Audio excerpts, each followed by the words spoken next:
మరి మన సురేష్ గారు ఈ పద్య కావ్యాన్ని రాయడం కూడా చాలా గొప్ప విషయం. వారికి కూడా ధన్యవాదాలు తెలియజేసుకుంటూ ఒక కవి అంటాడు, శ్వాస గమనం ఆగడం కాదు మరణం, గుండె కదలిక నిలవడం కాదు మరణం అని. ఇది గర్జించే సింహంలో మృమ్ము విలుచుక సాగిపో, గర్జించే సింహంలో నీవు రొమ్ము విలుచుక సాగిపో, పిరికి తనముతో పేదివానిగా ఉండడమే మరణం అని. అట్లా పిరిగితనంతో ఉండకుండగా బ్రిటిష్ వాళ్ళతో రొమ్ము విరిచిపోవడానిన గొప్ప వ్యక్తి మన అల్లూరి సీతారామరాజు గారికి ఒకసారి గట్టిగా చెప్పడం తలుచుకుంటూ,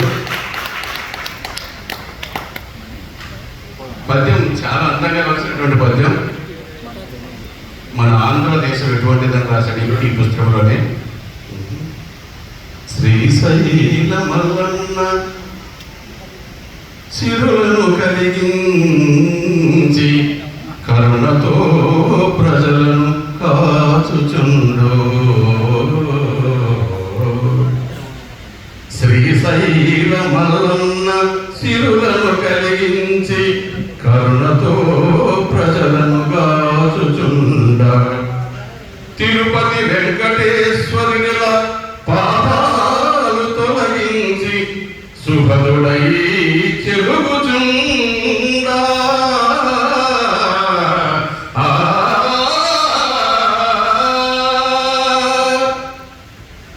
భద్రాద్రి రామయ్య ప్రజల మనసులయందు, భద్రాద్రి రామయ్య ప్రజల మనసులయందు భక్తవత్సలుడని పరుగుచుండా, బెజవాడ దుర్గమ్మ విజయాలు చేకూర్చి, బెజవాడ దుర్గమ్మ విజయాలు చేకూర్చి విఖ్యాతి తోడుగా వెలుగుచుండు,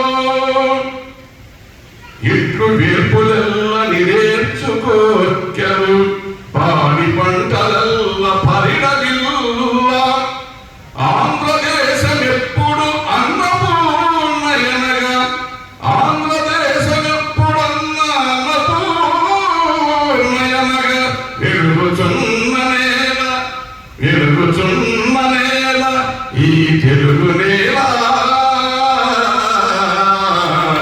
ఈ తెలుగు నేల ఆంధ్ర భూమి ఎప్పుడన్న పూర్ణయని వెలుగుచుండే తెలుగు నేల.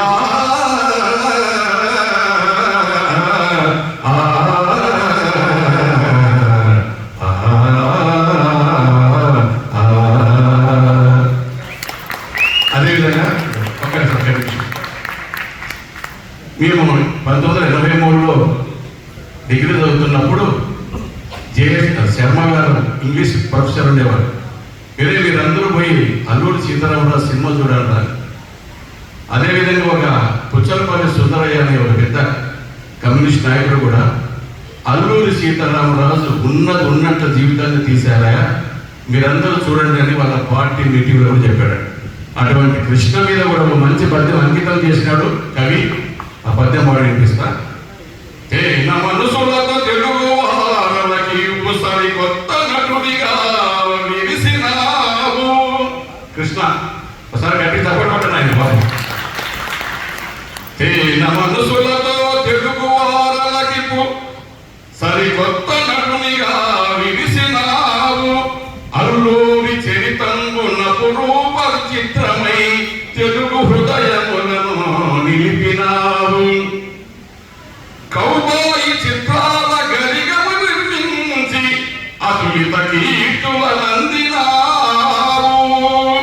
స్టూడియోలు నిర్మించి వేడుక మీరంగా చిత్రసేమకు సేవ చేసినావు. అవసరమైనట్టి చిత్రములనందజేసి పద్మభూషణునిగా కరువాసి గట్టి హృదయ సీమల నిలిచిన కృష్ణ గారు అందుకొనుమయ్య అందుకొనుమయ్య ఈ కావ్యమంకితం. ఓ కృష్ణ గారు అందుకొనుమయ్య